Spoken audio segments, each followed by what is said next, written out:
Hello, everyone, and welcome to today's episode of the Bell Buoy Express. Our purpose in this series is to look at current issues that are affecting supply chains, logistics, maritime environments. And today's topic is, believe it or not, a whale of a tale. What's going on with the whales off the East Coast? Today is January 20th, 2023. Again, as I said, my name is Paul Yule, and I am the executive director of the Eastern Shore Maritime Museum located in Hancock, Virginia. And I'm also a professor and the program coordinator for the supply chain program at North Carolina Wesleyan University, located in Rocky Mount, North Carolina. If you like this series and you like what we're doing here and you're interested, please subscribe.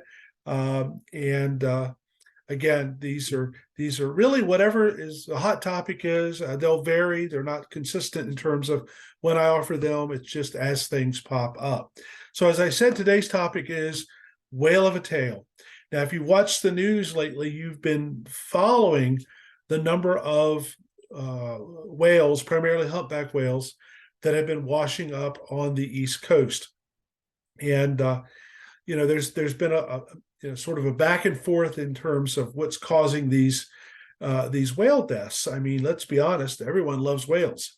I can't imagine you don't like whales, but nevertheless, the whales are washing up on the beaches, and I think we're up to, as of today, maybe 10, primarily humpback whales. But there's a lot of back and forth and a lot of, I think, confusion about what's causing these deaths. And I think the bottom line is scientists don't know yet. And so I want to share a couple of things that I think are relevant to this topic that will help you maybe formulate your thoughts on what's going on with these whales, and hopefully will allow us all to make informed, educated decisions and opinions. And I guess if they're opinions can be educated as well.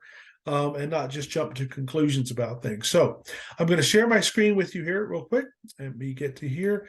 And I want to show you first a really interesting site if you have an interest in whales. And this site, this is a site, it's a whale tracking site provided by NOAA, the National Oceanic and Atmospheric Administration. And basically what it does is it allows you to see where whales are traversing, if you will, and basically, the NOAA has buoys, and as you can see over here on the left, they have different kinds of buoys: surface buoys, bottom buoys. They have buoys that really can pick up on the echolocation trends of these, or echolocation activities of these whales, and they're able to predict kind of where they are, where they're going, and how many there are. If you look over here on the left, it's kind of an interesting graphic. You have a legend here, and it shows you that and again, I'm looking at the east coast of the U.S. If you look at the balloons here, those identify the number of days detected. Right, so the big red balloons there, you can click on it, you can see the number of days detected means there's a lot of whale activity in that area. And of course, as the red balloon gets smaller, the number of days detected gets smaller, and then all the way down to 1, 25 possibly, etc. And what's really interesting is if you scroll in here, bear with me, I'm going to scroll in, you are able to determine some of the pathways that these whales seem to be taking. And you can see right up here off the coast of Jersey, we see a lot of whale activity there. Certainly, if you get up here off the coast of sort of northeast of Long Island, and certainly off the Cape and off Boston, you see a tremendous amount of whale activity.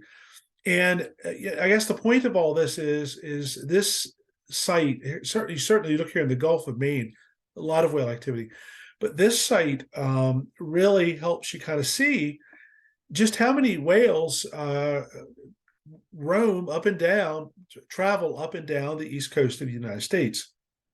In fact, as many of you probably know, you can easily, in many places on the East Coast, go on whale watching tours. We've done them, I think, once, twice here in Virginia Beach, even way down here in Virginia Beach. Usually in the winter is when you have the most activity, and you can see the whales here. Most of these whales are humpback whales, and we've taken the kids out, and we've watched these. It's a spectacular thing to see. Sandra and I have taken cruises up along the North Atlantic here, and have had the opportunity to see whales from cruise ships. So it's a really good site. I'm sure if you just go in and type NOAA whale tracking, you can get the address for it. But it's a lot of really good data here. And the point to all this is a lot of whales traverse the East Coast. Okay, that's the first point I want to make. There are a lot of whales up and down the coast here. That's number one. The second thing I want to share with you is a platform called Marine Traffic. And Marine Traffic is a free. There's a free version. You can pay and get a version with more bells and whistles. I use the free version. But if you go in here, you get sort of a live map of commercial traffic, ocean traffic. And if you look, there's a lot of ocean traffic out there. The point being is there's a lot of ships out there. I know I've had students say in the past, how is it that two ships on a huge empty ocean run into each other? Well, here you go. It's not a huge empty ocean. It's huge ocean, and there are vast areas of emptiness. But there are a lot of ships that traverse the ocean. I'm going to scroll in here to the United States, and you can see East Coast, West Coast. If you look at, however, our East Coast, really from Florida all the way up to really off the coast of Newfoundland, you see a lot of ship traffic. Okay, a lot of ship traffic, and what a lot of, especially container ships, primarily container ships. What container ships will do is container ships have routes. These are box ships. These are the ones that carry a lot of consumer goods, and they're box ships. And what they'll do is often will have several stops. So they leave, let's say, China, Shanghai, Port of Shanghai. They come to the East Coast. What they might do is they might stop at Jacksonville. Then they might work their way up to Savannah, a very busy box port. A container port, box port. Then they may go to Charleston. Then they may come up here to the Port of Virginia, Norfolk, and then up to New York, New Jersey. And so what happens is these container ships, and real quickly, I can show you. Interestingly, if you're curious, if you scroll in, you can see a bunch of ships that are docked here, unloading. Ships that look like a ship with a bow and everything, they're in transit. The ones that are green circles are anchored. So you can see there are ships anchored here right now off the coast of Savannah, waiting to be able to go into the port. There's a great example of a Costco ship. You can see it come from New York City, it's headed to Savannah, and it's actually waiting here to go in. So the point is we have a lot of ships going up and down the East Coast, a ton of ships. And as I mentioned, we have a lot of whales going up and down the East Coast. Well, a couple of things. Number one, container ships are necessary for our economic survival. Even if you don't like ships, we need them to survive. We depend on the world's goods. One could argue maybe too much, but we depend on the world's goods. And when supply chain issues happen, like we saw over the past 2 or 3 years, we start to feel the effect. You're okay. You don't really care about supply chains until you run out of toilet paper, right? So you see the problem here. We've got ships, we've got whales. Now we know for a fact, that when they travel the same routes, there are bound to be issues, and you can imagine. Whales are mammals, and mammals are air breathers. So often, even though they die, they're going to be near the surface. And so we see a lot of whales that have evidence of ship strikes, either head-on ship strikes where they're near the surface, or pardon the emails down in the right, or propeller strikes, right? So whales wash up on shore, and we see evidence of contact with ships. Now that's a whole other issue, really. But from what we're talking about today, but I mentioned that point for this reason. There is a speed limit for ships that are traversing these heavily traveled whale sanctuary areas.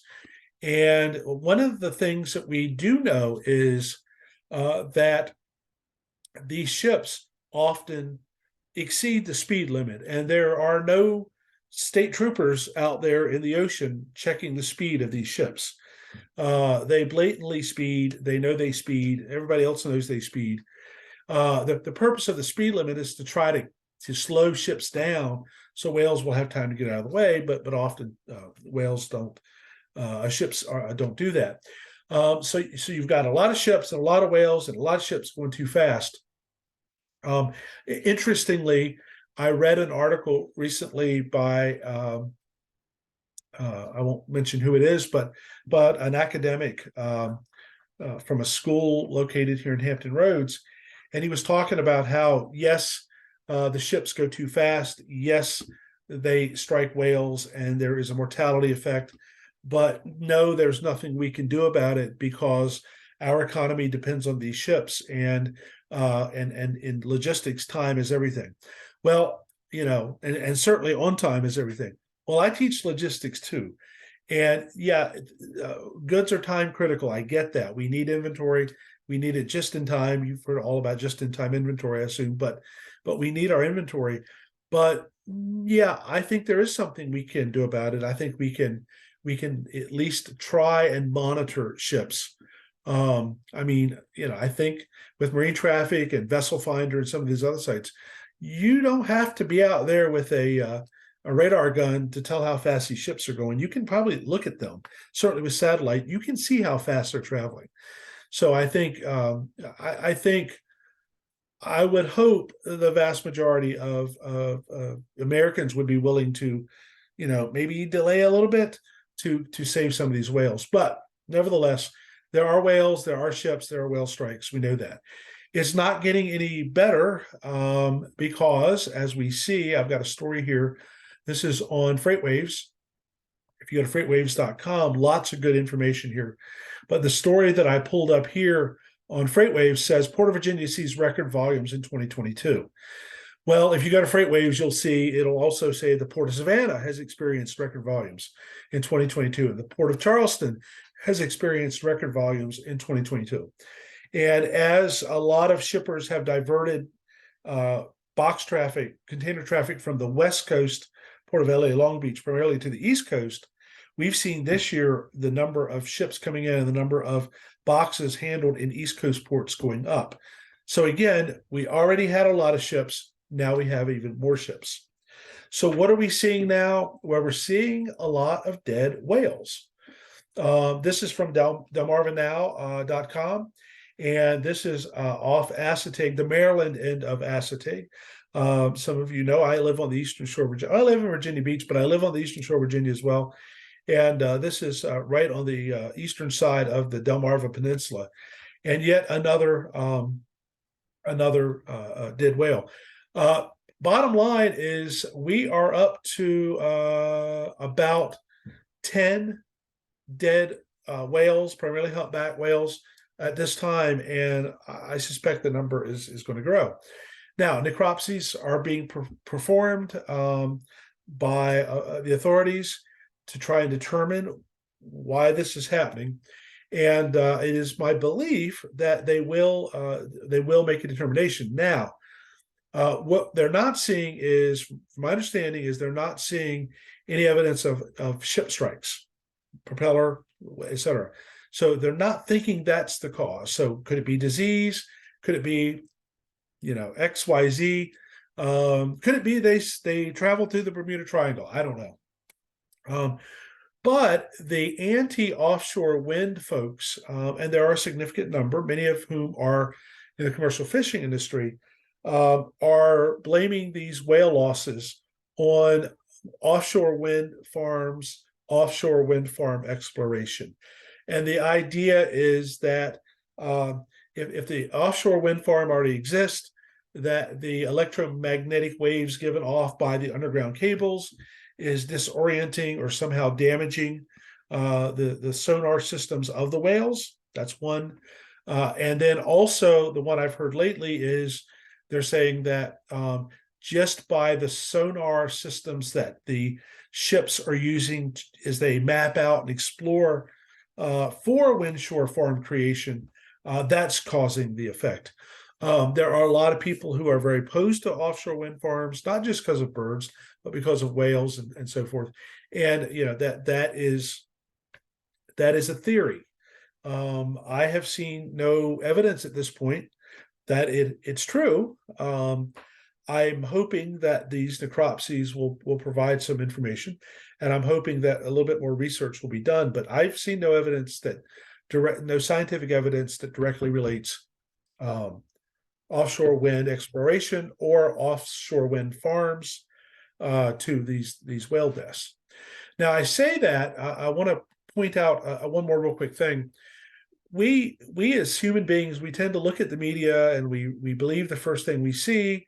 We a story comes up and it must be absolutely true because we saw it on TV or we watched it in a video on the internet, etc. But this whole issue with whale, I mean, yeah, it's 10 whales in a short period of time is a lot, but these whale deaths have been occurring for some time, and you will see. I just did a simple Google search of whale deaths East Coast, and you can see there are some stories about what's happened here lately. But if you scroll down far enough, you will see some of these go back to 2017. I've seen some that go back to 2014. So not really new. We've seen some of them are ship strikes, like we mentioned before, but we've seen them go back for some period of time. So this is not 100% new phenomenon. It's a concerning phenomenon. We don't want to see whales washing up. We don't want to see ships either. Whales washing up on our beaches because it's just it's not a good environmental situation. But it's not new. It has been happening, and what we need to do is figure out like what's going on and what's the rationale behind it. Now, as I said, there are groups. There's this called StopTheseThings.com. There's a story that they posted. There are groups out there who are very anti-offshore wind. And I'm going to be quite frank with you. I'm neither offshore wind or pro offshore wind. Or pro offshore wind. All I've been saying for some time is I want to make sure we know what the effects of offshore wind are before we go crazy and build all these things out in the ocean. And quite frankly, I'm not convinced one way or the other. I'm not convinced there is an impact. I'm not convinced there's not. Now, there have been some studies. I mentioned earlier about the power cables that get off these electromagnetic waves. There are groups out there, and I've seen actually some scientific studies that show that or provide some evidence that these electronic waves are impacting primarily crustaceans, crabs, lobsters, things of that nature. It's impeding their larval growth, and there are some other effects. This one just came out this past December. It says stunned still offshore wind farm power cables leave crabs mesmerized and motionless. And you can read that if you want to. I've read it. It's interesting. But this, you have to kind of consider the source when you read these things. This is a source that's called Stop These Things, and it has a windmill. So you kind of know what their take is going to be on it. There are other actual scientific studies out there that have looked at the impacts of offshore wind. One of them that I find particularly interesting is effects of offshore wind farms on marine wildlife, a generalized impact assessment. And these sound really scientific and really, a lot of people look at these and say, I can't read that and understand it. Absolutely, you can. I might not know all the terminology, but you can gather information from these. And if you read through that one, That'll tell you about what the research is they did, this group did, and what the impacts might be. Some really good insights. Another one, cables can get crustaceans crabby. Okay. And that was another interesting article about the possible impact of offshore wind cables, underwater cables, responsible for the, as I mentioned before, the metabolism and behavior changes in crab populations. So there are some, let's just say, lobby type articles out there, pro and against, and then there are some scientific ones out there as well. Um, I saw just recently, past few days, the federal government came out and said that there is no relationship between offshore wind exploration and these whale losses. Um, I don't want to say I'm suspicious of the federal government, but I'm suspicious of everyone usually, and I really need to look at the evidence before I say I agree or don't agree. I hope that whatever the situation is with these whales, they can figure out what's causing it, and that we can stop it. I have been an advocate for speed reductions of ships running up and down our coast to reduce the possible impact of whale strikes.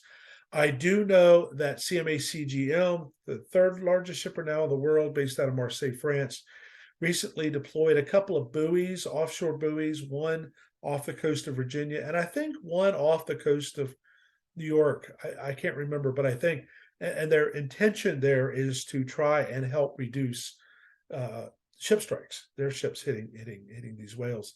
So we're making progress on that front. I don't know what the situation here is with the wind thing. I'm still exploring. Comments here would be appreciated. Again, my mind is open. I look at the evidence, and once I have enough evidence one way or the other, I'll say this is what I think.